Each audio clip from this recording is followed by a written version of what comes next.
자, 인사합시다. 안녕하십니까? 예, 반갑습니다. 자, 오늘은 이제 우리 기출 과정 시작을 해보도록 할 겁니다. 기출 문제 과정. 기출 과정이 5월 달에 개강이 되는데요. 그 딱 절반입니다. 우리가 사실 그 공부를 시작하신 시기는 좀 다 다르겠지만 마치는 시기는 똑같죠, 그죠? 예, 마치는 시기는 우리 10월 26일 날 시험을 치르면서 이제 올해 공부, 35일 공부를 마치시게 될 건데, 일단은 좀 일찍 시작하신 분들 기준으로 말씀드린다면 작년 11월 달에 수업을 시작을 하셨거든요. 그래서 11, 12, 1, 2, 3, 4 이렇게 6개월을 공부했고, 그다음에 앞으로 이제 5, 6, 7, 8, 9, 10 이렇게 해서 또 6개월을 공부하게 됩니다. 우리 시험이 1년에 한 번 있는 시험이고 1년 과정이니까. 그러면 지금 딱 중간에 와 있다라고 생각하시면 됩니다. 딱 중간. 그래서 5월 달은 우리 시험의 이제 중반부에서 종반부로 넘어가는 그런 시점이다. 딱 중간에 와 있다. 중간 값에 와 있다. 이렇게 생각하시면 좋을 것 같고. 그래서 그 질문을 좀 회사에서 받아봤나 봐요. 우리 메가랜드 회사에서 받아보니까 5월 달에 가장 궁금해하는 것들, 우리 수험생들이 가장 궁금해하는 것들 몇 가지, 제가 한 6가지 정도 뽑아서 일단 말씀을 좀 드려볼게요. 오리엔테이션이다라고 생각하시면 됩니다. 오리엔테이션이다. OT. 예. 자, 일단 첫 번째 질문. 첫 번째 질문은 기출 문제를 미리 풀어봐야 될까요? 하는 질문입니다. 기출 문제는 미리 풀어보는 게 좋을까? 아니면 그냥 뭐 풀어보지 않더라도 될 것 같으냐? 뭐 이런 부분이죠. 그냥 참석하는데 의의가 있느냐? 아니면 풀어보는 게 좋으냐? 어떤 생각이세요? 예. 풀어보는 게 좋을 것 같아요? 음. 그 오늘 수업이 수요일이니까 월요일 화요일 수업이 진행이 됐죠, 그죠? 예. 쌤들 뭐라고 하던가요? 풀어보러 가던가요? 예. 근데 요게 그 사실 과목별로 좀 다릅니다, 여러분들. 과목별로 조금 다르고, 그 다음에 과목의 성격상, 그리고 또 공부하는 수험생들에 따라서 좀 다를 수가 있는데, 첫 번째, 기출 문제는 미리 푸는 게 좋을까? 미리 풀어보는 게 좋을까? 일단 정답부터 말씀드리면, 부동산학 개론에서는 당연히 옵니다. 오, 미리 풀어보면 좋습니다. 미리 풀어보면 좋다. 미리 풀어보면 왜 좋으냐? 미리 풀어보면, 네. 일단 두 가지를 해결하실 수가 있습니다. 첫 번째는 일단 실전 연습을 좀 하실 수가 있어요. 실전 연습이요. 그러니까 미리 풀어보실 때 유의할 점은요. 뭐 이렇게 시간을 충분히 갖고 미리 풀어보시고 온다. 예를 들면 그 제가 하나만 예를 들어 볼게요. 지금 아니. 지금 우리가 그 부동산학의 체계라는 문제가 몇 개 나와 있냐면 부동산학의 체계가 1번부터 쭉 해서 1번, 2번, 3번 이렇게 3개가 나와 있습니다. 그렇죠. 6번까지. 7번까지. 예. 자, 그럼 부동산학의 책에만 지금 몇 문제가 나와 있냐면 7문제가 나와 있어요. 1장에. 오케이? 몇 문제? 7개. 7개를 갖다가 그 미리 풀어오신다. 미리 풀어오신다. 좋습니다. 미리 풀어오는 건 너무 좋은데, 그냥 그 집에서 이렇게 무료 풀어보시고 오시는 것은 큰 실익이 없을 수 있다. 뭐가 중요하냐면 시간을 측정해서 풀어보시는 게 좋다는 겁니다. 시간을 측정해서. 그러면 7문제 같으면 몇 분? 7분, 7분 딱 좋습니다. 7분 딱 좋습니다. 시간을 측정해서 풀어보시고, 근데 시간 내에 못 푸는 문제가 7분을 쟀을 때 있다, 없다? 있다. 그러면 그 문제는 어떻게 한다? 찍어야 됩니다. 우리가 못 푼 문제는 가감하게 이렇게 포기를 하시는 분들이 계시던데, 그게 습관화 되시면 나중에 상당히 안 좋습니다, 여러분들. 그러니까 7문제를 푸는데 7분을 쟀어. 근데 6분 30초 차에, 시계는 6분 30초를 향하고 있는데, 내가 5번 풀고 있어요. 문제는 7개인데, 그러면 6번, 7번을 갖다가 지금 못 푼 상황이지 않습니까? 그죠? 그럼 그 문제는 반드시 뭐 한다? 찍는다. 까지가 한 세트입니다. 그리고 나서 두 번째는 뭘 해주셔야 되냐면, 그 채점을 해주셔야 됩니다. 채점. 정답이 있기 때문에, 내가 맞는 문제와 틀린 문제를 구분해 내시는 게 미리 풀어온다의 정의입니다. 그러니까 우리 수험생들이 미리 풀어오라 그러면 막 풀어와요. 막 이렇게 풀어놓는데 막 3박 4일 동안 풀어요. 그렇죠? 예. 그리고 안 푼 문제가 한 개도 없어요. 왜 안 푼 문제가 하나도 없냐면 시간 내에 문제를 풀지 않았으니까. 문제 3박 4일 동안 푸니까 다 풀어. 다 풀고. 그러다 보니까 자기가 뭐를 알고 뭐를 모르는지에 대한 개념도 전혀 없는 겁니다. 그냥 수업 시간에 와서 수업만 열심히 듣는 거지. 그러니까 제가 방금 말씀드렸던 시간을 측정해서 문제를 푼다. 못 푼 문제는 찍는다. 그리고 채점까지 해서 온다. 채점까지 해서 온다는 것은 내가 맞춘 문제와 틀린 문제를 구분해서 온다는 얘기 아닙니까? 그죠? 이 방법이 좋은 게 뭐냐면, 자, 일단 계속 한번 가볼게요, 그러면. 미리 풀어본다의 기준은 첫 번째는 시간 측정해서, 시간 측정해서 문제를 푸셔야 됩니다. 그러니까 제가 계속 강조합니다만은 지금 일단 제가 그 기출 문제집 요거를 기준으로 요거 우리 그 속지에 있는 요걸 기준으로 본다면 부동산학의 책에는 7번까지 있으니까 7문제고요. 부동산의 개념과 분류는 몇 번까지냐면 18번까지 있거든요. 그러면 18분 재서 풀어보셔야 되고요. 부동산의 특성과 속성은 10문제가 있거든요. 10문제니까 그러면 몇 분, 10분 재서 풀어보시는 겁니다. 요거는 어떻게 하셔도 되냐면 합필 분필이 가능합니다. 합병 분할이 가능하다. 그래서 만약에 그 특정 파트에 가 보니까 문제가 막 한 30, 34개? 34개가 있다. 그러면 34분째에서 풀어야지. 풀면 좋아요. 34분째에서 풀면 좋은데 혹시 뭐 34분이라는 시간을 지금 빼기가 약간 여의치 않다. 그러면 1번부터 10번까지만 10분째에서 풀어도 관계없다는 겁니다. 아시겠죠? 예. 물론 다 풀면 더 좋지. 예. 근데 시간을 재지 않고 문제 푸는 것은 오히려 안 푸는 것만 못해요. 안 푸는 것만 못합니다. 그게 몸이 기억을 해버리거든요. 한 문제를 오랫동안 생각하는 걸 내 의식이 기억을 해버리는 순간 시험장에서도 자기도 모르게 그런 행동을 하고 있는 그런 상황이 발생할 수가 있습니다. 특히 1차 시험 같은 경우는 1차 시험 같은 경우는 시간이 스피드가 시험의 승부를 결정짓는다고 봐도 과언이 아니다라는 생각을 하셔야 되는 겁니다. 그리고 두 번째는 모품 문제는 뭐 하자 그랬죠? 모품 문제는 찍자. 이 찍는 걸 왜 해주셔야 되냐면요, 찍자. 실제로 여러분들은 시험장에서 이제 40개 중에서 24개를 풀어야지 합격하실 수 있지 않습니까? 그죠? 근데 24개를 이제 맞춰야지 합격하실 수가 있는데 24개를 실력으로 맞출 수가 있는 분들은 많이 없어요, 사실은 솔직히 말씀드리면. 그러니까 그 시험장 나올 때 벌써 본인 그 스스로가 셀프 채점이 끝난 사람들이 있습니다. 이 진짜 무슨 말인지 잘 모르죠, 이거. 그러니까 아직 정답을 모르잖아, 그지? 근데 본인 스스로가 뭐 이건 때려주기도 답이야. 때려주기도 답이야 하는 게 24개 이상인 사람이 그렇게 많지는 않다는 겁니다. 공부를 정말 많이 하신 분들은요. 시험장에서 당장 감이 와요. 아, 이거 합격 같은데? 이렇게 감이 와요. 아, 이거 불합격 같은데? 이렇게 감이 와요. 그런데 대부분의 수험생들은 사실은 그 확실히 맞다라고 판단되는 건 한 20개에서 22개 근방이고요. 나머지 그 24개를 맞춰야 합격을 하는데 나머지 한 서너 개, 네다섯 개는요. 찍는 거에 도움을 받는 겁니다. 찍는다는 것은 사실 범위가 상당히 넓습니다, 여러분들. 그러니까 생으로 그냥 문제를 아예 못 풀어가지고 이거 3번 이렇게 찍는 것도 찍는 거지만 3번, 5번 중에 답인데 나머지는 답이 아니야. 근데 3번, 5번 이 둘 중에 하나가 답인데 아니면 경우에 따라서는 1번, 3번, 5번 중에 답인데 조금 안타까운 분들은 1번 확실히 아닌 것 같고 2, 3, 4, 5번 중에 답인데 이런 경우가 있단 말이야. 그것도 어쨌든 답을 체크해야 될 거 아닙니까? 그죠? 근데 요걸 찍는다라고 이것도 찍는 거잖아. 어쨌든 둘 중에 하나, 셋 중에 하나, 넷 중에 하나를 찍는 거지 않습니까? 그죠? 근데 요걸 찍는 걸 자꾸 연습을 해야지 실력이 늘어요, 여러분들. 그러니까 나중에 어떤 분들이 계시냐면 농담이 아닙니다, 여러분들. 문제가 이렇게 있어. 자, 잘 봐요. 1번, 2번, 3번, 4번, 5번 이렇게 우리가 오지선 아닙니까? 그죠? 실컷 풀어놨다니까. 몇 번 답이 아니라고. 1번, 2번, 4번 답이 아니라고. 실컷 풀어놨다니까. 몇 번과 몇 번 중에 하나가 답이야? 3번과 5번 중에 하나가 답이야. 근데 마지막에 이제 시험장에 딱 들어가서 너무 당황해가지고 이런 문제를 갖다가 정말 농담이 아닙니다. 2번 체크하고 나오는 분도 많습니다. 이때니까. 풀어놓고. 왜 이런 짓을 할까, 이분은요? 이분이 이상한 사람이에요? 이분이 그 사회 구성원으로서 모자란 사람이에요? 아니, 멀쩡한 사람이에요. 멀쩡한 사람이 왜, 아까 분명히 봤던 문제, 그러니까 3번, 5번 중에 하나는 찍으면 당연히 자기가 풀었던 문제니까 정답이 되는 확률이 상당히 높음에도 불구하고 왜 이런 짓을 하냐면 연습이 안 돼 있는 거예요. 그러니까 찍는다는 것을 우리 수험생들이 조금 뭐라고 해야 되나 약간 거부감? 부정적인 의미? 그 찍는 거 없으면 우리 합격 못 해요, 여러분들.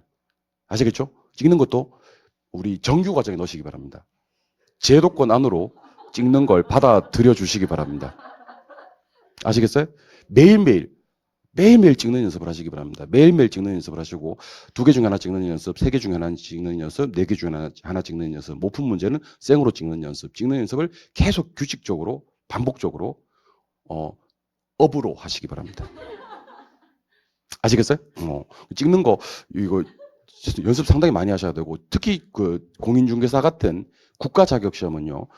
1번, 2번, 3번, 4번, 5번 정답 분포가 사실 기출 문제는 그렇지 않습니다. 기출 문제는 그렇지 않은데 정답 분포가 8개씩이 분포가 되어 있습니다. 이거 규칙적으로 지켜지게 되어 있습니다.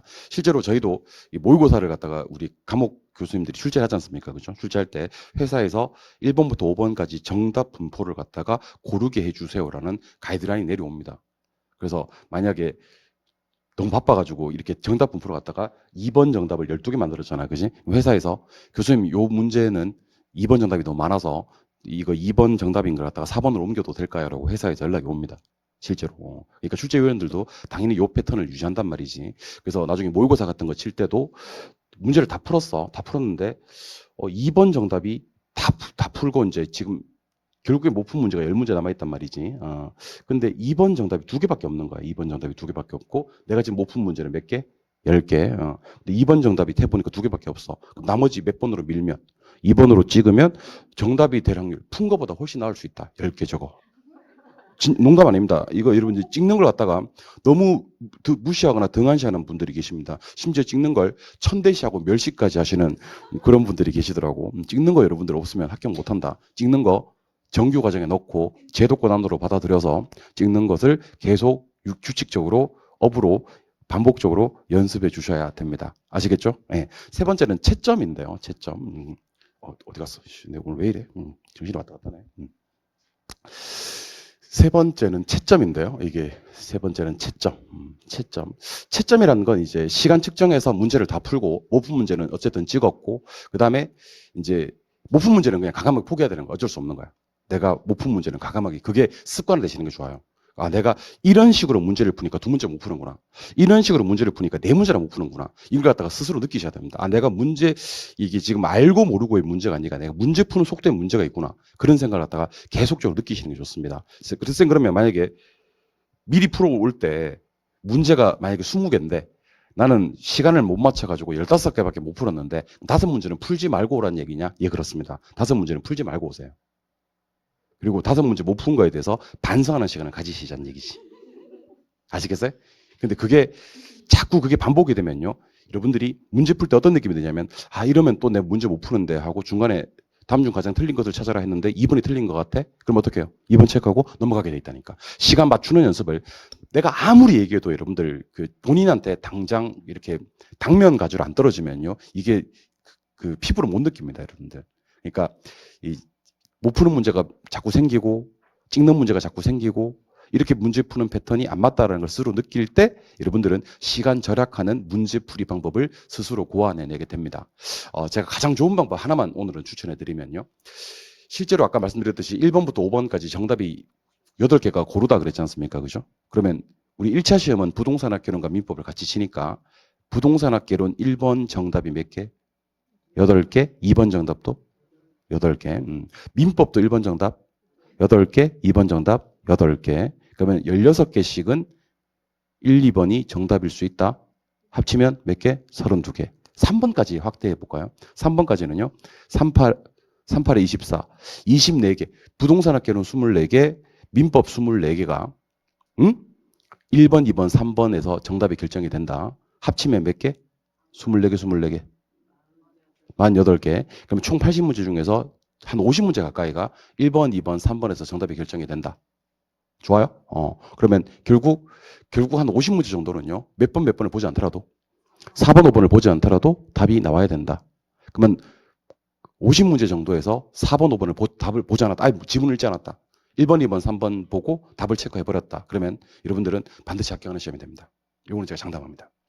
그러니까 물론 제가 얘기하는 건 뭐 2달 공부하고 3달 공부하고 이런 얘기를 하는 사람들은 아니고요. 정규 공부를 하신 분들, 합격에 대한 열의가 있는 분들, 그래도 올해 최우선순위를 공인중개사 시험에 두셨던 분들을 기준으로 얘기하는 겁니다. 그런 분들은요, 올해 꼭 공인중개사 돼야 돼 하고 공부하셨던 분들은 시간만 1차에서는 시간만 어떻게 좀 잘 해결하시면요, 반드시 합격하실 수가 있다. 시간 측정, 스피드만 좀 잘 해결하시면 반드시 합격하실 수가 있다. 그래서 중간에 답 같은 거 나오면 체크하고 그다음 지문 읽지 않는 것을 습관하시고요. 그 다음 지문은 누가 하냐면 그건 이종호 타임입니다. 그건 제가 4번, 5번 지문을 갖다가 읽어드리면서 요 지문은 이런 내용이네요 라고 해석을 해드리는 겁니다. 아시겠죠? 여러분들이 미리 풀어오실 때는요. 이렇게 100% 완벽함을 가지고 오시는 게 아니라 못 푼 문제는 찍고 오고 대신에 뭐까지는 해서 와야 되냐면 채점까지는 해서 와야 됩니다. 그래야지 내가 아는 문제와 모르는 문제를 구분해서 수업을 듣게 된다는 겁니다. 이게 나중에 복습하는 측면에 가시면 상당히 효율적이고 효과적이다라는 생각을 하셔야 되는 겁니다. 예를 들면 이런 거지. 자, 보세요. 내가 맞춤 문제 또 맞출 가능성이 높아? 틀릴 가능성이 높아? 또 맞출 가능성이 높아요. 진짜 많아요. 까먹지만 않으면요. 까먹지만 않으면 맞춤 문제는 또 맞출 가능성이 많습니다. 그러면 얘들은요, 나중에 복습 과정에서 그냥 조금 가볍게 보셔도 되는 같은 힘을 줄 필요가 없다는 얘기입니다. 근데 틀렸던 거, 또 틀릴 가능성이 상당히 많거든. 근데 틀린 것을 둘로 구분하거든요. 저랑 이제 같이 오늘처럼 문제 해설을 할 거 아닙니까? 그죠? 해설을 할 때. 해설 들어보니까, 이거는 뭐 내가 좀 착각을 한 거나 잘못 생각한 거야. 너무 쉬운 건데 내가 잘못 이해를 한 거지. 그래서 들어보니까 앞으로 맞출 수 있을 것 같아. 와. 틀렸는데 설명을 들으니까 사건은 점점 미궁 속으로 빠지는, 더 헷갈려, 들으니까. 원래 몰랐는데 더 완벽하게 모르겠는 그런 질문들도 있을 수가 있지 않습니까? 그죠? 그러니까 그런 것들만 모아서 공부를 하시면 당연히 실력 향상에 큰 도움이 된다. 근데 무작정 그렇게 복습하시는 것은 도움이 안 될 수가 있기 때문에 채점까지를 하시는 걸로 합니다. 그래서 미리 풀어온다의 기준 지금부터 정해드립니다. 첫 번째는요. 그러니까 겁먹지 마시고 절대로 겁먹지 마세요. 예를 들면 문제가 막 특정 파트에 갔더니만 투자론이 54개가 있다. 그럼 이걸 54분제에서 풀어야 돼? 안 그래도 된다는 얘기입니다. 절반을 분절로도 되고 3분 1로 분절로도 되니까 15문제만 먼저 모아서 15분 풀어도 괜찮다는 얘기입니다. 자꾸 여러분들이 겁부터 먹지 마시고 자꾸 처음에는 그게 좀 부담되시는 분들은 10문제씩 10분 끊어서 이렇게 보셔도 충분합니다. 물론 다 보는 게 좋긴 합니다. 이게 한 단원이라서 다 보는 게 좋긴 합니다만은 처음에는 얼마든지 하필 분필 가능해서 시간 재서 문제 푸시고 모품 문제 찍어주시고 채점까지 해오시는 것을 목표로 하시는 겁니다. 이해하셨습니까? 네. 좋아요? 두 번째 질문입니다. 두 번째 질문.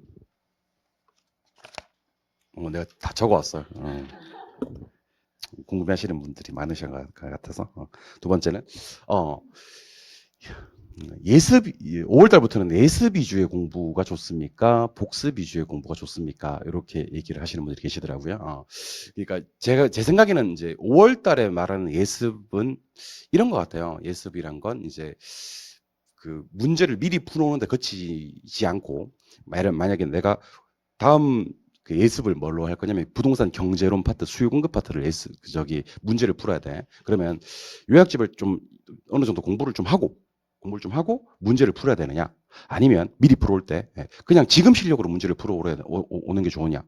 저는 개인적으로 지금 실력으로 문제를 푸는 게 좋다고 생각합니다.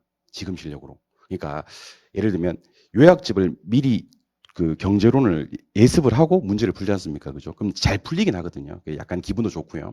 두 가지 단점이 있습니다. 두 가지 단점. 잘 풀리고 기분도 좋은데 두 가지 단점은 첫 번째 단점은요. 자기 실력이 아니라는 거.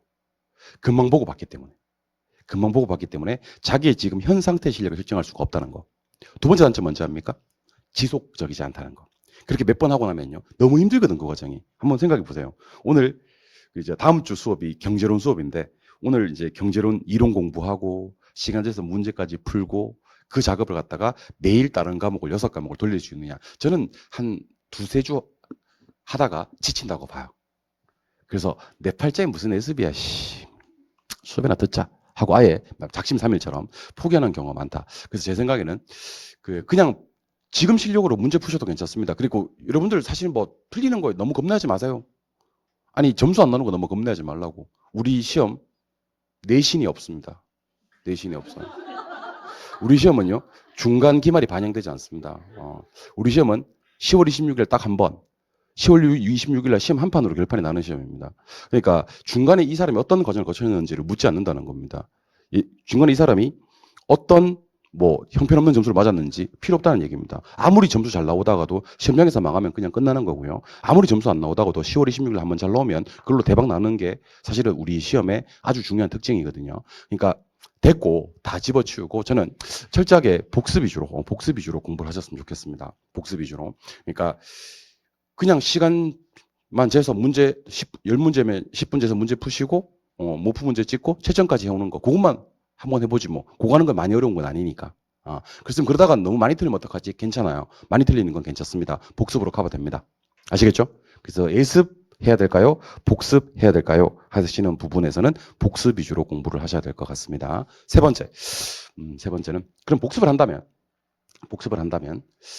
이제 두 가지 질문을 한꺼번에 하셨는데 효율적인 복습 방법하고 효율적 복습 방법하고 복습을 조금 이렇게 빠르게 복습하는 방법은 어떤 게 있을까? 뭐 비싼 말 같습니다. 그죠? 복습이 더 중요하다고 했으니까. 그럼 좀 효율적인 복습법과 빠르게 복습하는 방법에 대해서 얘기를 좀 드려보도록 할 겁니다. 일단 잘 한번 보셔야 됩니다. 우리가 그동안 이론 수업을 복습하시는 방법과 지금처럼 문제풀이를 복습하는 방법은 조금 결이 달라야 됩니다, 여러분들. 예를 들면 이런 거 있습니다. 자, 우리가 그동안 이제 그 수요 공급 이론을 공부를 했습니다. 수요 공급 이론을 예를 들어 볼게요. 수요 공급 이론을 공부를 했습니다. 수요 공급 이론을 갖다가 오전에 4시간 수업을 들었어, 그지? 근데 복습할 때 보통 이제 우리 수험생들이 처음에는 동영상으로 복습하는 경우가 많다고. 그러면 뭐부터 듣습니까? 유량자랑부터 듣습니다. 유량자랑부터 들어서 4시간을 복습을 합니다. 그러니까 수업도 몇 시간? 4시간. 복습도 4시간. 이렇게 복습을 했었거든요. 근데 문제풀이부터는 그렇게 복습을 하시면 안 됩니다, 여러분들. 문제풀이부터는. 문제풀이는 지금 선행 조건이 뭐가 됐냐면 채점을 했기 때문에 내가 아는 것과 모르는 것, 조금 더 정확하게 얘기를 하면 맞춘 것과 틀린 것으로 문제가 구분이 되어 있단 말이야, 지금. 그래서 제가 아까 미리 예습을 하고 이론 공부를 좀 하고 문제를 안 푸는 게 좋다라고 얘기했던 게 사실은 내가 아는 것과 모르는 걸 구분내는 것은요, 이게 쉽지 않아요, 여러분들. 그러니까 예를 들면 여러분들 부동산 공법에서 뭐 알고 뭐 몰라요 이렇게 물어보면 뭐라 그래요? 그걸 몰라요. 민법에서는 어떤 걸 알고, 아니 민법에서 뭐 아는데 민법 뭐 알죠? 민법 뭐 모르죠? 근데 이 문제라는 건요, 내가 틀린 건 모르는 문제. 일단은 실수든 뭐 실수고 나발이고, 내가 맞춘 건 어쨌든 아는 거예요. 찍어서 맞춘 걸 제외하고는. 찍어서 맞춘 걸 제외하고는 풀어서 맞춘 것은 어쨌든 내가 아는 겁니다, 여러분들. 확실하게 아느냐 아니면 대충 아느냐의 문제일지는 모르겠지만 어쨌든 맞춘 건 아는 거고요. 틀린 건 모르는 겁니다. 그래서 효율적인 복습 방법은요, 여기에 주안점을 두셔야 됩니다. 여기에 모르는 것에. 그러니까 힘을 쓸 때 예를 들면 이런 겁니다. 수요공급을 예를 들면 나는 유량저량은 자꾸 맞춰. 그 유량저량은 그냥 저랑 그 해설 강의 들으시면서 그냥 끝내셔도 괜찮아요. 집에서 복습하실 때는 복습을 안 하셔도 된다는 겁니다. 그래서 문제별로 복습을 좀 따로 여러분들이 체크를 해주셨으면 좋겠습니다. 그래서 기출문제를 들으실 때는 반드시 색깔 다른 펜을 하나 가지고 계셨다가 색깔 다른 펜을 갖다가 이거 까먹지 마세요. 나중에 수업 중간에 하다 보면 또 수업에 심취해서 이걸 정리를 못해. 언제 감이 가장 좋냐면 수업 들을 때 감이 가장 좋아요. 수업 들을 때. 요 문제는 집에 가서 안 봐도 되겠어. 그런 건 체크할 필요가 없고. 요 문제는 집에 가서 한 번 더 봐야 되겠어 하는 문제만 좀 체크를 하시는 게 좋습니다. 그래서 혹시 수업 들었을 때 이해가 되는 부분들은요, 그냥 그대로 흐름에 맡기시면 돼요. 왜냐면 그 부분을 오늘 기출 과정에서 한 번 하고 또 말 게 아니에요. 시험 갈 때까지 몇 번 반복할 거거든요. 봐. 예습도 안 했는데 지금 실력으로 맞췄지. 게다가 수업도 들었지. 그다음에 그 수업을 갖다가 앞으로 기출이 아니더라도 몇 번이나 반복할 거란 말이야. 그지? 그럼 앞으로 걔네들은요, 여러분들이 복습 과정에서 빼셔도 나중에 실제로 시험에 나온다 하더라도 맞출 가능성이 상당히 높다라는 겁니다. 이해하셨죠? 근데 내가 보니까 탄력성이나 균형 파트가 조금 약해. 탄력성과 균형 파트도 문제풀이를 해보면 어느 부분이 어떻게 약한지를 구체적으로 알 수가 있거든요. 그래서 모르는 거, 틀린 것들을 위주로 복습을 하시면 상당히 효율적으로 빠르게 복습하실 수가 있다 하는 생각을 하시면 좋고요. 우리 그 메가랜드 그 기출 문제집의 특징을 좀 알려드리면, 메가랜드 기출 문제집은 여기 속지로 문제만 있는 기출 문제도 있고, 그 다음에 여기 보면 뭐가 있는, 해설이 있는 기출 문제도 있습니다. 해설까지 다 있는 거, 기출 문제도 있습니다. 복습하실 때는 이걸로 보는 게 좋을까, 저걸로 보는 게 좋을까, 이런 문제가 생기지 않습니까? 그죠? 저는 둘 다 보는 것을 추천해 드립니다. 일단은 궁극적으로는 정답이 없는 기출 문제집이 100점 맞을 때까지 실력이 완성이 되시긴 해야 돼. 그런데 여러분들 공부가 안 될 때가 있단 말이에요. 공부가 안 될 때. 공부가 안 될 때는요, 여러분들 답 보는 게 좋은 거예요, 나쁜 거예요, 여러분들. 해설 정답을 보는 건 좋은 거예요, 나쁜 거예요. 60점 자격 시험에서는요, 다다익선입니다. 다다익선. 해설 정답을 많이 보면 많이 볼수록 좋습니다. 해설 정답은 정답만 보는 건 별로 안 좋지만 해설 정답은 많이 보면 많이 볼수록 좋고요. 우리 메가랜드 기출 문제집의 특징이 해설이 정말 좋아요. 해설이 정말 감동스러울 정도로 좋습니다. 틀린 부분 어디가 틀렸다? 맞는 부분까지도 왜 맞다? 심지어 그것 관련되는 이론 정리까지 깔끔하게 요 단권화로 해결하실 수가 있습니다. 좋으니까 우리 예전에 학창 시절에 그때 우리 학창 시절에 전과라고 있었거든. 전과. 어디 학창 시절에 숙제를 전과 보고 뺏기다가 담임쌤한테 아니면 부모님한테 대직에 맞은 기억이 있나 봐요. 정답 보는 거 갖다가 상당히 금기시하더라고. 정답 보는 거를 갖다가 상당히 이렇게 정답 보면 안 되지 뭐 이런 느낌으로 공부를 하시더라고. 60점 자격 시험에서는 정답 보는 것도 상당히 좋으니까요. 공부가 잘 안 될 때 이 효율적인 복습 방법에 대해서 알려드리는 겁니다. 잘 안 될 때는 이 문제는 정답이 이거고 해설은 이렇게 되는 거구나. 그러니까 굳이 막 이렇게 정답이 없는 궁극적으로는 그걸 해야 되겠습니다만은 그걸 하는 과정에서 문제 정답 해설이 있는 그 문제를 많이 반복해서 읽는 것도 도움이 된다라는 겁니다. 그래서 아까 제가 틀린 거 모르는 거 있지 않습니까? 그죠? 그런 문제들은 오히려 문제 정답 해설이 있는 파트, 교재 요거 좀 두꺼운 부분, 요 부분을 갖다가 두 번, 세 번 더 반복하시는 것도 좋은 방법이다라는 겁니다. 정답 보는 것에 두려워하지 하거나 여러분들 거부감을 갖지 말자는 얘기를 드려봅니다. 뭐 다 얘기를 한 것 같고요. 그 다음에 네 번째는 오답 노트에 대해서 얘기를 좀 하더라고요. 오답 노트를 만들어야 될까요?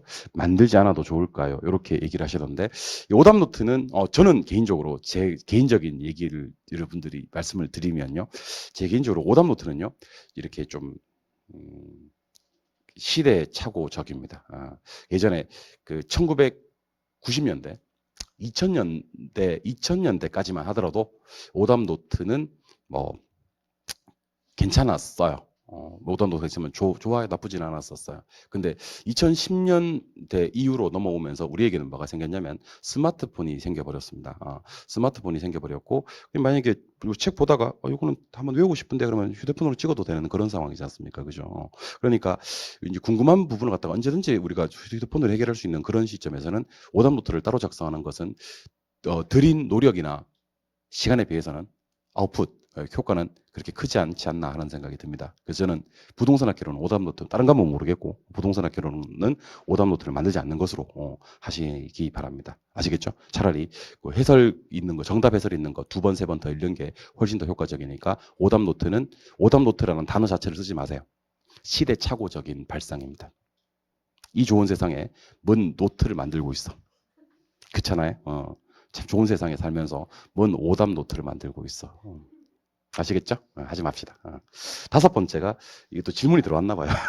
질문이 들어와서 작년 교재를 사용해도 되나요? 이렇게 작년 교재를 사용해도 되나요? 두 가지 의미가 있는 것 같습니다. 뭐 제가 이 질문하신 분들의 의미를 모르진 않습니다. 작년 교재를 사용해도 되나요? 일단 작년 교재를 사용한다는 것은 이제 2023년도 34회 대비 교재를 사용한다는 거잖아요. 그죠? 사실은 뭐 막말로 교재를 사용해도 큰 문제는 막 이렇게 너무 안 좋고 이런 거는 발생하지 않습니다. 특히 부동산학 개론이나 민법 1차 과목 같은 경우는 법 개정이 많이 없기 때문에. 근데 원래 그렇습니다. 이렇게 이 얘기를 하시는 분들이 두 가지 측면이겠죠. 하나는 책을 사야 된다는 부담감, 이렇게 경제적인 부분이 있을 거고요. 두 번째는 작년 교재를 갖다가 자기가 완벽하게 정리를 해놓은 거야. 교재에다가 필기도 해놓고 밑줄도 그어놓고 형광펜도 그어놓고 작년에 나름대로 열심히 공부를 했는데 작년에 이제 뭐 한두 개 차이로 두세 개 차이로 이렇게 불합격을 한 거지. 그래서 거기 들인 노력이 있어가지고 이 부분에 대해서 내가 이제 새로운 교재에다가 또 체크를 하고 그렇게 하기는 좀 그렇다. 뭐 그런 두 가지 측면이 아닌가라는 생각이 들어요. 경제적인 부분과 내가 작년 교재에 정성을 쏟았다 하는 부분이 있는 것 같은데, 사실 수험가에서 그 수능이나 뭐 이렇게 다른 수험가에서는요, 작년 교재를 쓴다는 말 자체를 이렇게 거의 질문 자체도 별로 하지 않습니다. 당연히 교재는 무조건 신간, 교재는 새 교재로 수업을 하고, 왜 그런 쪽에서는 아예 그런 생각조차 하지 않냐면, 이렇게 왜 예전에 지금은 폐지됐지만 사법고시 같은 경우 사법고시 칠 때 이렇게 뭐 이렇게 면도 깔끔하게 하고 막 그래? 뭐 말인지 몰래? 사법고시 치러 가는 당일날 아침에 엄마가 사법고시 잘 치고 와 하고 애한테 미역국 끓여주고 막 그래요? 뭔 말인지 몰라? 저는 그렇게 생각을 합니다. 어떻게 보면 그 교재는 작년에 본인을 불합격시킨 교재 아닙니까? 그죠?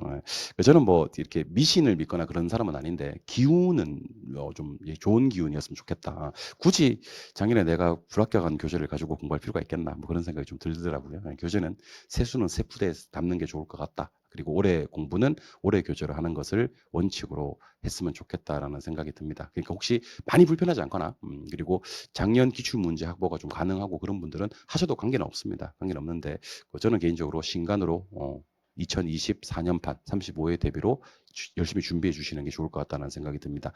특히 제가 뭐 성인들이니까 다 알만한 사람들이니까 제가 이런 얘기를 합니다. 이 공인중개사 시험은 다른 시험과는 또 약간 다른 게 자격증을 따자마자 어쨌든 이 자격증을 가지고 이렇게 우리가 생업 전선에 뛰어드는 그런 자격증이거든요. 그래서 여러분들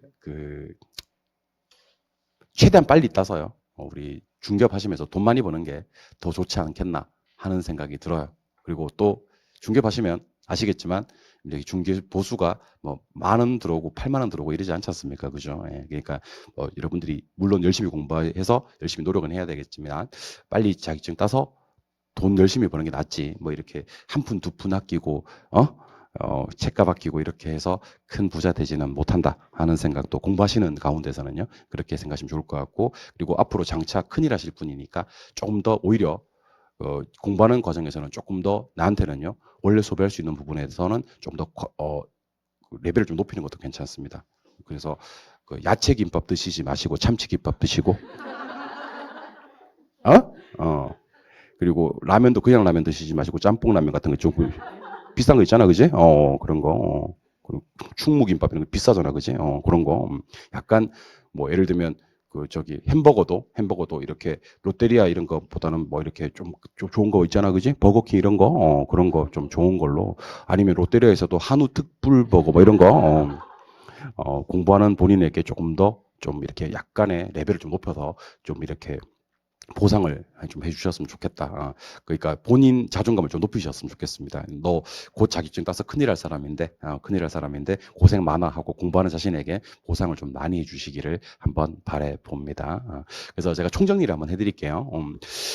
앞으로 만약에 요게 제가 처음 서두에 말씀드렸던 게 기억이 납니까? 예, 과목별로 좀 다르다 그랬죠, 그죠? 과목별로. 그러니까 만약에 이걸 6과목을 다 하기가 조금 힘들다. 내가 6과목을 미리 풀어오고 시간 측정해서 미리 풀어오고 모품 문제 짓고 채점까지 해서 아는 것과 모르는 것을 구분해서 내서 오겠다 하는 게 조금 힘들다면 제가 봤을 때는 한 2과목, 3과목 정도로 줄여줘도 관계없어요. 대신에 여러분들이 이 2달 동안 5월달, 6월달 2달 동안은 계속 지속적으로 해주셔야 됩니다. 아시겠어요? 그걸 꼭 좀 여러분 좀 지켜주시기 바랍니다. 아시겠죠? 예, 좀 지켜주시고, 물론 힘든 과정이겠지만, 같이 한번 우리 이 힘든 과정을 한번 극복해 보셨으면 좋겠습니다. 개인적으로는 동차, 1, 2차 같이 하시는 분들 기준으로 본다면, 부동산학 개론하고 민법은 반드시 했으면 좋겠고, 1차니까 반드시 했으면 좋겠고, 2차 중에서, 뭐 예를 들면 뭐 중개사법이라든지, 뭐 2차 중에서 여러분들이 나름대로 전략 과목으로 삼는 과목이 있다면, 그 과목에 대해서는 미리 문제를 풀어보시는 거, 그리고 시간 측정해서 오픈 문제 찍고 채점까지 해오시는 걸로 하고 예습보다는 복습 위주로 하셔야지 요걸 갖다가 계속 지속적으로 해나갈 수 있다는 거. 효율적인 복습, 빠르게 복습하는 방법은 틀린 거 위주로 복습을 좀 해주시고요. 그리고 정답이 없는 부분만 너무 신경 쓰지 마시고 문제 정답 해설이 있는 우리 기출 문제집이 좋다 그랬지 않았습니까? 그죠? 그걸 반복적으로 읽으셔도 상당히 도움이 된다. 반복적으로 읽으셔도. 그다음에 오답 노트는 만들지 않는 것으로 하고 작년 교재보다는 올해 교재로 공부를 좀 하시는 게 제 개인적으로는 좋을 것 같다라는 얘기를 드려봅니다. 아시겠습니까? 네, 이렇게 해서 간단한 5월달, 6월달 오리엔테이션을 좀 마무리를 하려고 하고요. 저희 5월달, 6월달 이제 지금부터는요. 원래 좀 이렇게 습관을 좀 바꿔보시는 것도 좋을 것 같습니다. 우리가 특히 영상으로 돈 공부하시는 분들은 공인중개사 우선순위가 2순위, 3순위인 분들이 꽤 많습니다. 그러니까 물론 뭐 직장도 하셔야 되고 뭐 육아 하시는 분들도 계시고 여러 가지가 힘들 수 있겠습니다만 이제 딱 6개월, 만 6개월이 안 남았거든요. 만 한 5개월 정도 남았거든요. 만 5개월 정도는요. 최우선순위를 공인중개사 시험에 두시고 한번 5개월 동안 한번 이 공부에 흠뻑 미쳐보겠다 하는 각오를 좀 다시 한번 다져주셨으면 좋겠습니다. 중개사 시험은요. 지금까지보다는 앞으로가 훨씬 더 중요합니다. 초심보다는 뒷심, 시작보다는 마무리가 훨씬 더 중요한 시험이니까 마무리 잘하시면 반드시 합격하실 수가 있습니다. 우리 내신 없다 그랬습니다. 여러분 지금까지 어떻게 살았는지 묻지 않겠습니다. 앞으로 남은 기간 만 5개월 정도, 6개월 정도를 갖다가 열심히 보내시면요. 반드시 합격하실 수가 있다라는 생각을 하시기 바랍니다. 아시겠죠? 예. 수업은 어떻게 진행을 할 건지를 간단하게 좀 말씀드리고 갈게요. 수업은 일단 기본적으로 저는 요걸로 수업을 진행할 겁니다. 요게 뭐냐면 해설 없는 거. 문제만 있는 것으로 수업을 진행할 거예요. 근데 수업을 할 때 교재가 하나 더 필요합니다. 교재가 요약집. 오늘 요약집 안 오신 분들은 괜찮아요. 뭐 그냥 수업 들으시면 되고 전자실판이 있으니까 요약집하고 저는 요 교재. 문제만 있는 요 교재 2권으로 수업을 진행할 겁니다. 그래서 어떻게 할 거냐면 요약집으로 빠르게 이론 정리를 한번 하고 기출문제 풀고 요약집으로 빠르게 이론 정리를 하고 기출문제 한번 풀고 이렇게 진행할 거고 참고로 여기 문제 있는 기출문제는 한 문제도 빠짐없이 다 풀어드리겠습니다. 한 문제도 빠짐없이 다 풀어드리겠습니다. 이게 제가 문제를 선별해서 풀어드릴 수도 있거든요, 사실은. 그리고 실제로 그렇게 하시는 분도 계시고. 그런데 모든 문제를 다 풀어드리려고 하는 이유가 뭐냐면, 제가 작년에 왜 부동산학 개론이 역대급으로 가장 어려웠다고 그랬지 않습니까? 그죠? 네, 근데 작년에 오히려 제 강의 듣고 만점 맞으신 분, 91.5점 맞으신 분, 이런 분들이 꽤 많이 계시더라고요. 실제로. 제가 원래는 그런 걸 갖다가 안 따졌었는데, 작년에는 만점 맞으시면 연락을 하라. 91.5점 맞으면 연락을 하라. 이렇게 얘기를 했더니만, 그동안 그런 분들이 많았나 봐. 연락을 못 했는데, 올해도 만점 맞으시면 연락하세요. 우리 식사나 하면서, 맥주 한잔 하면서, 어떻게 만점 맞았는지에 대해서도 한번 얘기를 해보는 것도 좋을 것 같더라고요. 제가 수업하는 방식이 작년에도 다 풀어드렸거든요. 들으니까, 요게, 사실은 어떤 분들에게는 한두 문제 차이로 불합격하고 하는 경우가 있는데, 이거 처음 들어봤다, 이런 경우가 참 많이 없었대요. 문제가 어렵다, 쉽다의 개념은 있지만, 이건 처음 보는 건데? 이거는 머리 틀라고 이런 문제 유형은 처음 보는 건데 그런 게 없었다. 제가 문제 유형을 좀 다양하게 풀어드리지 않았나 하는 생각은 들더라고요.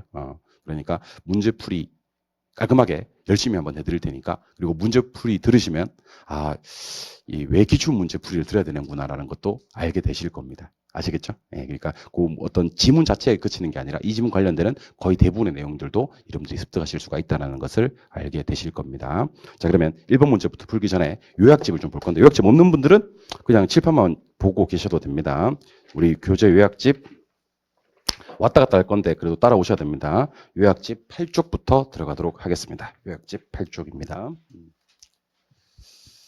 자, 이 순서대로 한번 나가보려고요. 순서대로. 그래서 우리 부동산학개론 첫 진도부터 진행을 한번 해보도록 하겠습니다. 8쪽. 자, 부동산학의 기초입니다. 부동산학의 기초. 자, 부동산학이 어떤 학문입니까? 라고 물으면요. 부동산학은 부동산 활동의 능률화 원리 및 그 응용 기술을 개척하는 종합응용과학이다. 이렇게 돼 있죠. 그죠? 종합응용과학이다. 그다음에 토지와 토지 계량물에 대해서 물적, 법적, 금융적, 직업적 측면을 기술하고 분석하는 학문 연구의 한 분야이다. 이렇게 되어 있습니다. 이게 부동산학의 정의입니다. 시험에 나올 때 끝에를 잘 봐주시면 좋아요. 끝에가 종합응용과학이다. 아니면 여러 가지 물적, 법적, 금융적, 직업적 측면을 공부하는 학문이다. 이런 식으로. 부동산학에서는요. 일단 부동산학은 종합과학입니다. 종합과학. 응용과학이고요. 사회과학이고요. 구체적 경험과학이고 규범과학의 성격을 가지고 있습니다. 그럼 부동산학에서 나와서는 안 되는 단어들을 좀 소개해드리겠습니다. 부동산학은 단순과학이 아니에요. 종합과학이죠. 기초과학이나 순수과학이 아닙니다. 응용과학입니다. 자연과학이 아니에요. 사회과학입니다.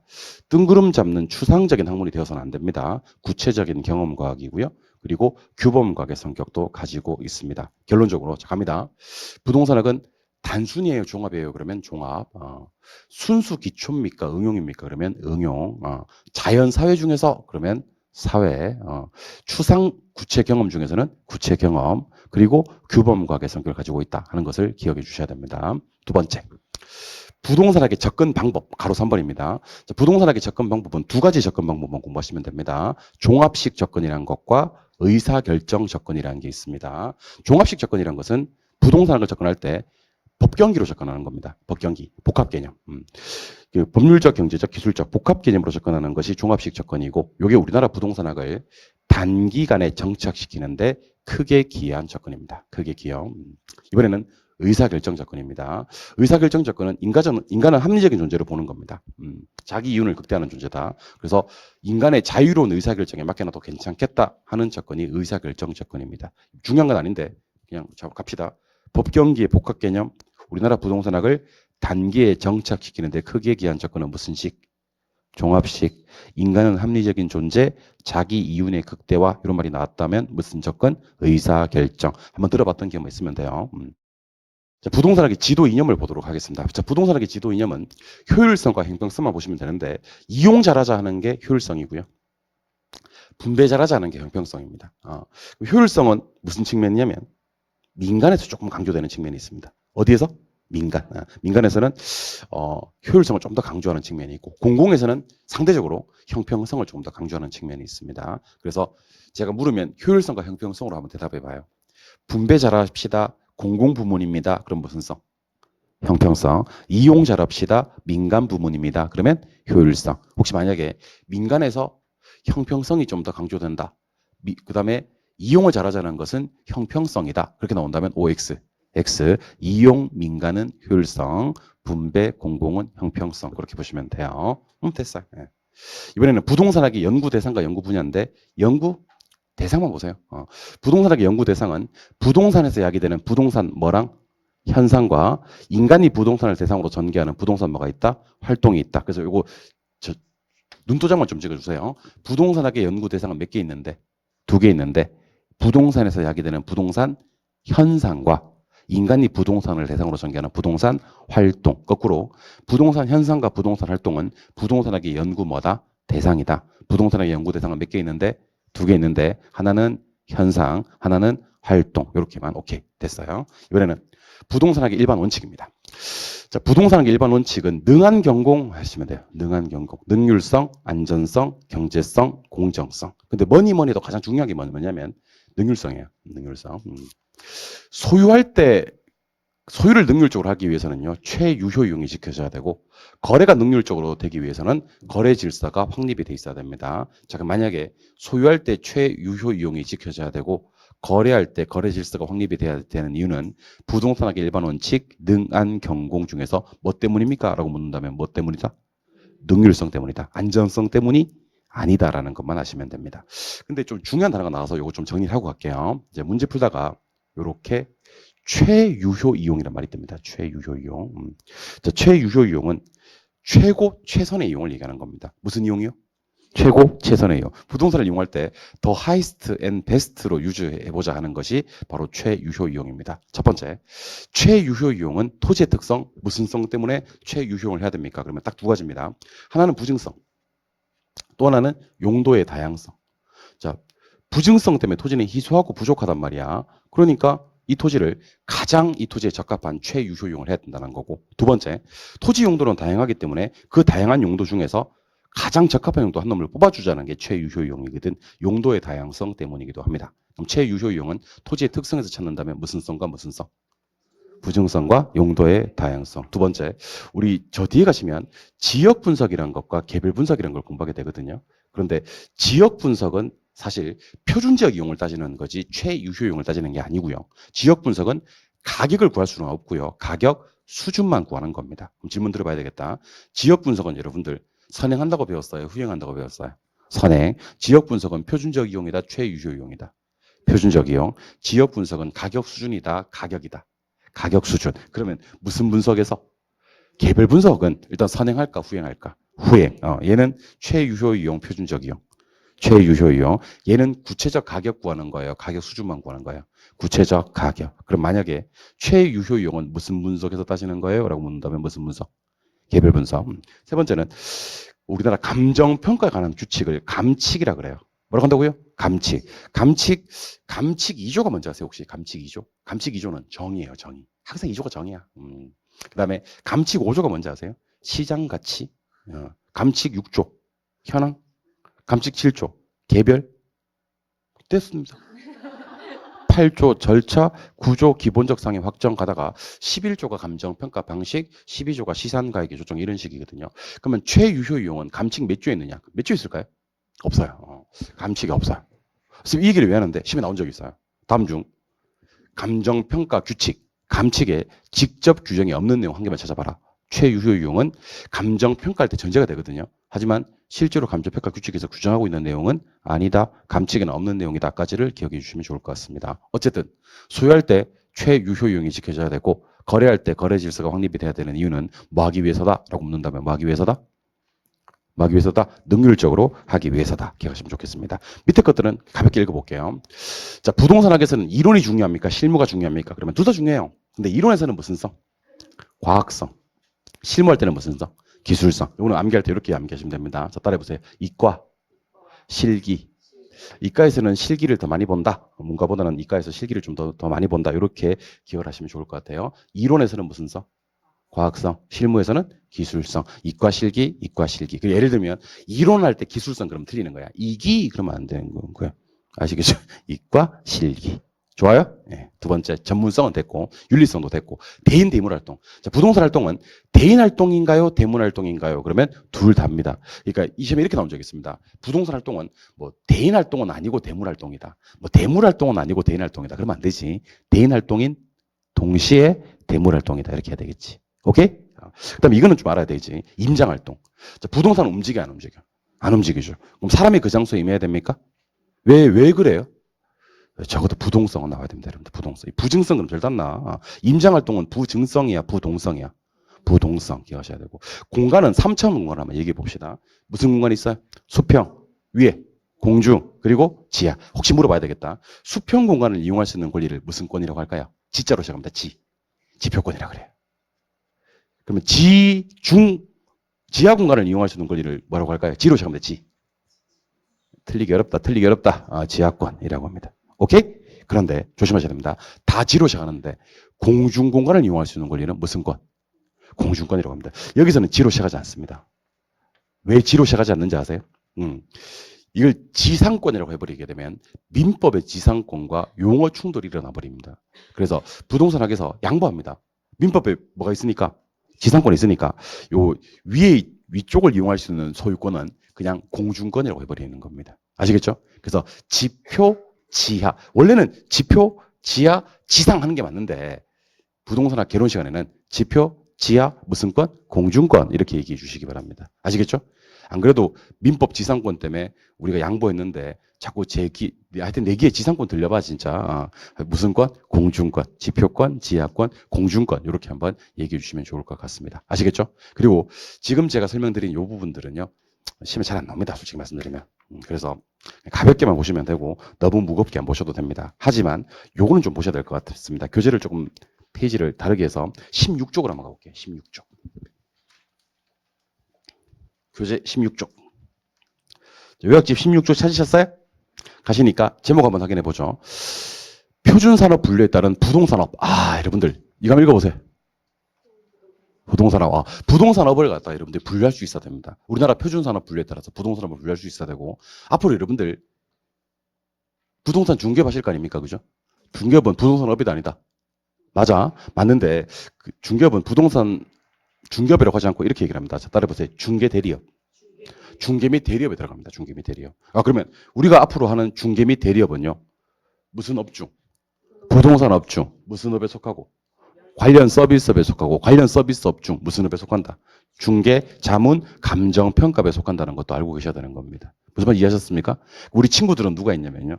중개 대리업 친구들은 누가 있어요? 투자 자문업과 감정평가업이 있습니다. 특히 이 감정평가서 이쪽은요. 사실은 우리 부동산 관련 공인 자격증이 2개밖에 없거든. 이 공인중개사랑 감정평가서 2개밖에 없다고. 나중에 우리 리츠 아세요? 리츠? 몰라요? 리츠 뭐야? 리츠가 뭐냐고 그러니까. 7글자로. 부동산 투자 회사라 그래요. 깝깝하다. 깝깝해. 리츠는 부동산 투자 회사입니다. 종류는 몇 개? 3개. 자기관리, 위탁관리, 기업 구조 조정. 자기관리 부동산 투자 회사는 실체가 있나요? 네. 그럼 지가 직접 자산 운용을 하나요? 아무나 할 수 있나요? 아닙니다. 아무나 못해요. 자격 요건이 있겠지.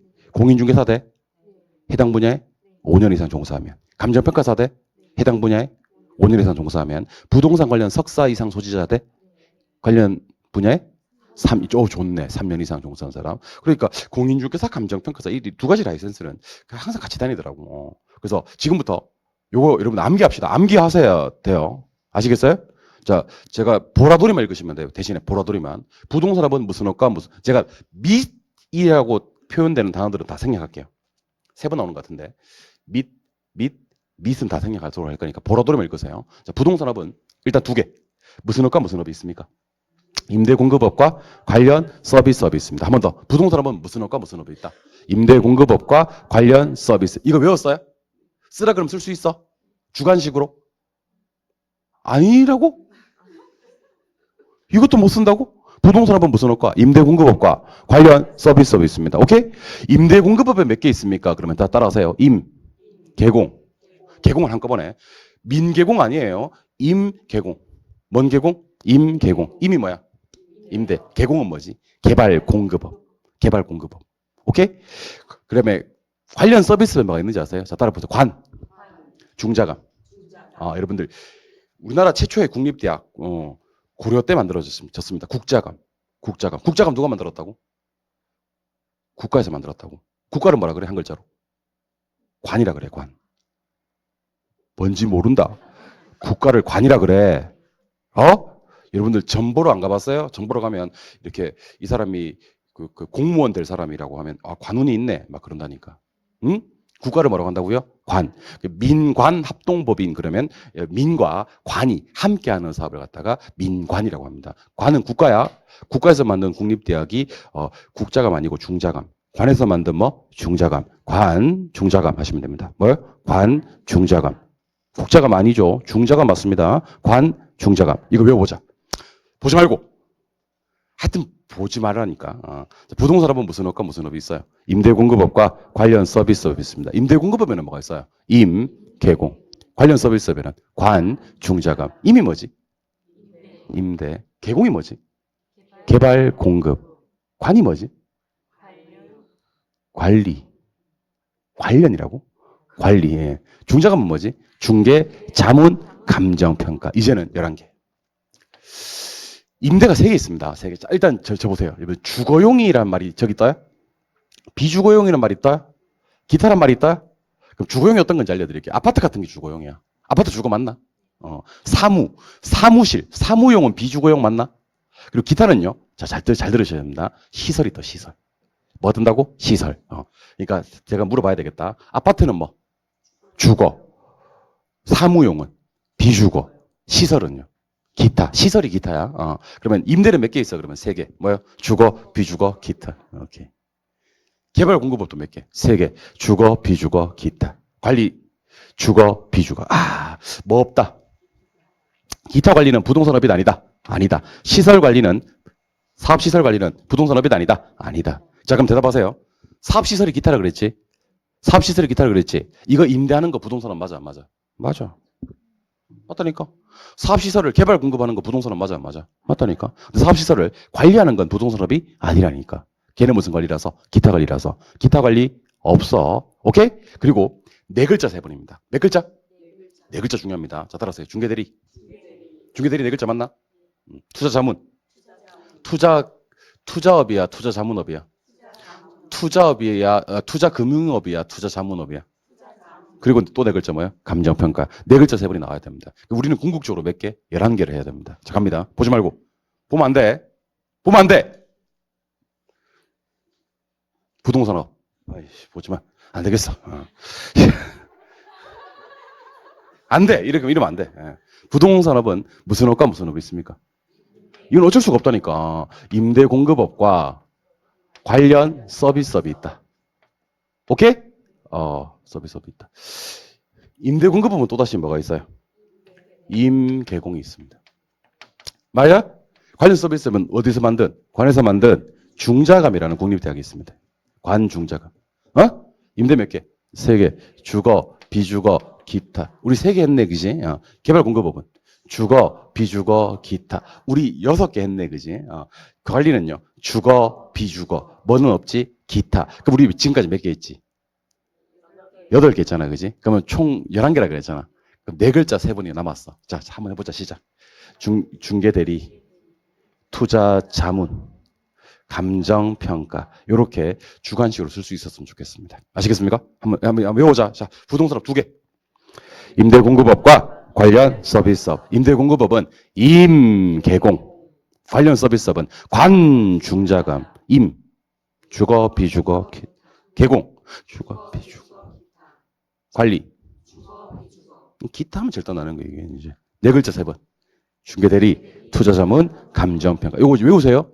왜 외우셔야 되냐면, 다 문제 풀으면 아시겠지만, 외우면 맞추는 거고, 못 외우면 틀리는 거야. 못해서 틀려봤어요?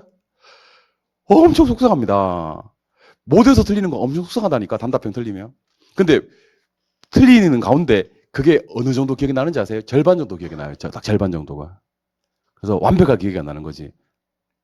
이 노력이, 절반밖에 기억이 안 나는 거지. 못 미친 거지. 그래서 틀리면요. 엄청 속상합니다. 엄청 속상합니다. 합격을 해도 속상해. 당분간은. 불합격하면 말도 못하고. 집 한번 보세요. 그러면 우리 문제 한번 풀어봅시다. 문제 풀고 어떻게 수업할 건지를 제가 알려드린 거예요. 자, 우리 1번부터 문제 한번 풀어볼까요? 총 7문제 풀 겁니다. 자, 1번에 가십니다. 뭐 이건 가볍게 푸셔도 됩니다. 부동산 학에 대한 설명을 이다. 틀린 것을 찾아라. 그랬습니다. 이거는 이제 부동산 학에 대한 설명입니다. 부동산 학. 1번. 과학을 순수과학과 응용과학으로 구분할 때 부동산 학은 무슨 과학이다? 그렇죠. 부동산 학은 응용과학이다. 그럼 맞는 말 틀린 말? 맞는 말. 부동산 학의 연구 대상. 연구 대상이 제가 몇 개 있다 그랬지? 2개 있다 그랬지? 부동산 뭐랑? 활동이랑 부동산 뭐? 현상. 본 적 있어요? 예. 부동산학의 접근 방법 중 법경기. 법경기로 접근하는 것은 복합 개념으로 접근하는 거 맞습니까? 여기는 그런 말이 없지만 우리나라 부동산학을 단기간에 정착시키는데 크게 기한 접근이 무슨 식이다? 종합식 접근. 맞죠? 예. 만약에 인간은 합리적인 존재다. 자기 이윤을 극대화하는 존재다. 그러면 무슨 접근? 의사결정 접근입니다. 4번. 부동산학은 다양한 학문과 연계되어 있다는 점에서 무슨 학문의 성격을 가지고 있다? 종합학문. 종합 맞아요? 예. 부동산학의 일반 원칙 중 안전성의 원칙은 소유활동에서 최유효 이용을 지도 원리로 삼고 있다. 일단은 부동산학의 일반 원칙에는 뭐가 있습니까? 능, 안, 경, 공이 있는데 소유할 때 최유효 이용이 지켜져야 되고 거래할 때 거래 질서가 확립이 돼야 되는 것은 능한 경공 중 무슨 성 때문이다? 능률성 때문이다. 이렇게 해야 되죠. 안전성이 아니라 능률성 이렇게 해야 되고 틀린 거 찾아야 되니까 답은 몇 번? 5번. 잠깐. 최유효 이용은 토지의 특성, 무슨 성 때문이다. 부증성과 용도의 다양성 때문이다. 감칙 규정에는 있더라 없더라? 없더라. 얘는 지역 분석과 개별 분석 중 무슨 분석에서 판정하는 내용이다. 개별 분석에서 판정하는 내용이다까지를 기억하시면 좋을 것 같습니다. 1번 정답 몇 번? 5번. 소유할 때 최유효 이용, 거래할 때 거래 질서가 확립이 돼야 되는 것은 부동산학의 일반 원칙, 능한 경공 중 무슨 성? 능률성 때문이다. 이거 여러분들 또 봐야 될 것 같습니까? 안 봐도 될 것 같습니까? 맞을 것 같아요? 그럼 체크 안 해도 돼요. 나도 그 의견에 찬성입니다. 안 봐도 좋을 것 같아요. 2번도 보지 마세요. 자, 2번 지금 끝냅시다. 부동산학의 학문적 성격에 대한 기술이다. 다음 중 틀린 것들 찾아라. 자, 부동산학은 자, 끝날 때 보니까 뭐예요? 종합, 그리고 응용, 그리고 사회. 맞아 안 맞아? 맞아. 부동산학은 끝날 때 보니까 종합, 응용. 맞아 안 맞아? 맞아. 3번은 좀 놀랬어요. 볼게요. 부동산학은 추상적인 학문이 아니라 놀랬죠. 많이 놀랬죠. 아니 아니라 현실의 부동산 활동을 대상으로 하는 구체적인 경험과학이다. 구체적 경험과학 맞아요? 4번 부동산학이 추구하는 가치를 무슨 부분에서? 민간 부분에 좀 한정을 시켜보겠대요. 그러면 효율성보다는 형평성을 좀 더 중시하게 된다. OX, X. 민간에서는 아무래도 무슨 성보다는 형평성보다는 효율성을 좀 더 강조한다. 절 보셔야 되겠다. 이용자라자 민간 부문이 있고요. 분배자라자 공공 부문이 있습니다. 그리고 둘 중에 하나를 선택해야 될 것 같습니다. 효율성과 형평성을. 그럼 이용자라자 민간 부문에서는 무슨 성을? 효율성을. 분배자라자 공공 부분에 여기서 무슨 성을? 형평성을 처리하셔야 될 것 같습니다. 좋아요? 네, 답은 몇 번? 4번. 부동산학은 순수과학과는 달리 복잡한 현실적 사회 문제를 해결하고자 하는 응용과학이다. 예, 맞습니다. 그래서 여러분 저 따라 한번 해보세요. 부동산학, 종합, 응용, 사회, 구체 경험, 규범. 어떤 말이 나오면 틀리냐면 단순과학, 순수과학, 기초과학, 자연과학, 추상적 과학 뭐 이런 말이 나오면 다 틀린 말이 되는 겁니다. 이해하셨습니까? 네, 오케이. 답은 4번이고요. 3번 문제로 한번 가보도록 할게요. 부동산학에 대한 설명 중 틀린 것을 찾아라 그랬습니다. 부동산학은요. 끝에만 보면 돼요. 직업적, 물적, 법적, 금융적 제 측면 여러 가지 측면을 분석하는 학문이다. 그렇게 하시면 되고요. 부동산학은 종합학문의 성격을 가지고 있다. 맞는 것 같고요. 3번은 됐고 4번으로 갑니다. 자, 부동산학은 토지와 건물을 대상으로 탐구라는 점에서 우주와 우주, 유니버스, 지구, 얼스, 의 기본 원리를 탐구하는 물리학이나 지구과학과 같은 순수과학이라고 할 수 있다. 부동산학은 우주하고 지구 탐구하는 물리학이나 지구과학과 같은 순수과학입니까? 여러분들 저한테 지구는 23.5도가 기울어져 있다는 걸 배운 적이 있습니까? 뭔 말인지 모릅니까? 저한테 그런 걸 배운 적이 있냐고. 물리학이나 지구과학 배운 적이 있냐고. 난 문과인데. 그러니까 부동산학은요. 순수과학이 아니라 무슨 과학이다? 응용과학이다라고 해야죠. 맞아요? 네, 답은 몇 번? 4번. 5번. 자, 인간은 합리적인 존재래요. 자기윤을 극대화하는 존재다. 이런 가정에서 출발하는 조건은 무슨 결정? 의사결정 조건입니다. 그래서 우리 요약집에서 이 정도만 보면 된다고 했던 이유가 바로 여기에 있는 거고요. 답은 4번이 되는 그런 문제입니다. 계속할게요. 4번 문제. 부동산 활동에 대한 설명 중 옳은 것을 모두 골라라 그랬습니다. 옳은 것을 모두 골라라. 자, 아까 제가 3차원 공간 할 때 지로 시작되는 게 두 개가 있고 지로 시작 안 되는 게 하나 있다 그랬지, 그지? 한번 해볼까? 지표 괜찮아? 지하도 괜찮고? 근데 지상은 안 된다 그랬지. 뭐라고 하라 그랬지? 공주. 이거 3차원 공간으로 하는 거 맞습니까? 예. 그래서 일단 뭐는 맞아야 돼. 기가 맞아야 돼. 그 뭐는 답은 아니야 일단. 3, 4, 5는 답이 아니야. 오케이? 이행 갑니다.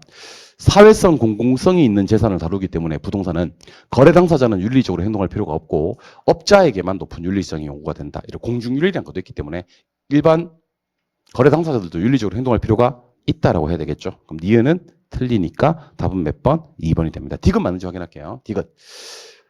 일반적으로 일반 소비 상품을 대상으로 하는 활동과는 달리 장기적 배려 형성이 된다. 자, 부동산은 토지의 특성, 무슨 성이 있기 때문에 영속성이 있기 때문에 장기적으로 배려해야 되는 거 맞습니까? 리을 한번 봅시다. 부동산 활동의 주체가 인간이라는 점에서 대물 활동은 아니고 대인 활동이다. OX. X. 대물 활동인 동시에 대인 활동이고 체계적인 이론 활동이므로 기술성보다는 과학성이 강조된다. 기술성과 과학성 둘 다 강조돼야 된다. 물론 이론에서는 무슨 성? 과학성, 실무에서는 기술성. 그래서 리를 어떻게 해야 되냐면 무슨 활동인 동시에 무슨 활동? 대물 활동인 동시에 대인 활동. 기술성과 과학성이 둘 다 강조. 이렇게 해야 되는 겁니다. 이해하셨습니까? 이거 아까 암기할 때 어떻게 암기하기로 했어요? 이과, 실기 이렇게 암기하기로 했습니다. 맞아요? 미음 저거 정말 조심하셔야 됩니다. 부동산 활동은 무슨 활동은 맞는데 임장 활동 맞는데 그 근것은 부증성입니까? 부동성입니까? 진짜 조심하셔야 됩니다. 임장 활동은 부증성과는 전혀 관계가 없어요. 부동성입니다. 부동성. 부 무슨 성? 동성. 부동성과 임장 활동입니다. 그래서 맞는 건 누구? 기억, 디귿. 답은 2번이고요. 5번으로 갑니다. 5번. 한국표준산업분류상 부동산 관련 서비스업에 해당되지 않는 것을 찾아라. 그랬습니다. 절 보세요. 뭐 찾으라고요? 관련 서비스. 관련 서비스. 관련 서비스. 관련 서비스 몇 개 있어요, 일단? 2개. 뭐야? 관, 중자관. 맞아요? 또 대답하세요. 관 몇 개? 2개. 뭐? 주거, 비주거. 중자관 몇 개? 3개. 시작. 중개, 대리, 투자, 자문, 감정, 평가. 맞아요? 아닌 거 찾아라. 투자 자문업 있어? 주거 관리 있어? 비주거 관리도 있어? 관리 있냐고? 중개 대리 있어? 개발 공급업 있지? 없어요. 절대납니다, 여러분들. 저 보세요. 개공이 있긴 해. 개공은요? 부동산 관련 서비스에 들어갑니까? 개발 공급업에 들어갑니까? 개발 공급업. 부동산업은 무슨 업과 무슨 업이 있습니까? 임대 공급업과 관련 서비스업. 임대 공급업에 뭐요? 임, 개공. 이거는 임대 공급업에 들어가지 관련 서비스에 들어가는 게 아니란 얘기입니다. 근데 여기서 어떤 일이 발생한다고요? 4번 저거 본 적 있는데 개공 저거 본 적 있는데 어디서 봤는데 그건 모르겠는데 자, 부동산업은 무슨 업과? 임대 공급업과 관련 서비스업. 임대 공급업의 임개공, 관련 서비스업의 관중자가. 좋아요? 그러면서 답은 몇 번? 4번. 요거는 무슨 업이 아니라 관련 서비스업이 아니라 무슨 업에 속한다? 임대 공급업에 속한다. 좋아요? 예, 답은 4번. 6번으로 갑니다. 엄청 쉽습니다. 외우면 그냥 맞추는 거야. 6번. 한국 표준산업 분류에 따른 부동산업에 해당되지 않는 것을 찾아라. 이거는 뭐를 말하는 거냐면 11개. 11개. 자, 일단 여러분 끝날 때 요걸 읽어볼래요? 읽어봐요. 요거로 끝나거나 끝날 때 이거 읽어봐요. 으로 끝나거든요. 보지 마. 보지 말라고. 왜냐면 무조건 맞아. 끝날 때 뭐로 끝나거나? 임대업으로 끝나거나 개발 공급으로 끝나면 무조건 맞다고. 왜? 주거, 비주거, 기타가 다 있으니까. 그렇지 않나요? 그리고 끝날 때 뭐로 끝나는 놈들은요? 관리업으로 끝나는 놈들은요. 앞에 좀 봐야 돼. 뭐가 떴는지, 주거, 비주거 떴는지. 왜냐면 뭐는 안 되니까, 기타는 안 되니까. 얘는 기타가 떠도 괜찮아요? 얘는 주거 떠도 괜찮아요? 얘는 비주거가 떴기 때문에 맞는 겁니다. 오케이? 그리고 여러분 네 글자 3번 한번 해볼까? 네 글자 3번. 시작. 중개 대리, 투자 자문, 감정 평가. 한 번 더 시작. 중개 대리, 투자 자문, 감정 평가. 중개 대리 있어? 투자 금융 있어? 투자 자문업이에요. 투자 무슨 업이라고요? 자문업이라고. 답은 몇 번? 2번 이렇게 푸는 겁니다. 계속 갑니다. 7번. 한국표준산업분류상 부동산 관리업의 분류 체계에 예시에 해당되지 않는 것을 찾아라 그랬습니다. 관리업. 관리업은 뭐 있어요? 주거, 비주거, 기타 다 있지. 아니지. 뭐는 없지. 기타는 없지. 주거가 뭐라 그랬지? 아파트. 비주거가 뭐라 그랬지? 사무용. 사무용. 그 다음에 기타가 뭐라 그랬지? 사업, 시설. 시설 그랬지? 시설 그랬지? 그럼 저 보세요. 주거 관리 있어, 없어? 그러면 아파트 관리는 있겠네. 1번, 5번 같은 말. 같은 말? 그 다음에 비주거용 관리 있지. 그러면 사무용 관리도 있겠네. 2번, 3번 같은 말. 근데 사업시설 관리는 있어, 없어? 없어. 사업시설은 뭐니까? 기타 관리니까. 기타 관리는 부동산 관리업에 들어간다, 안 들어간다? 안 들어간다. 기타 관리 없는 걸 아는지 모르는지를 물어보는 문제예요. 아시겠습니까? 아시겠습니까? 답은 몇 번? 4번. 이렇게 풀면 됩니다. 오케이? 오케이?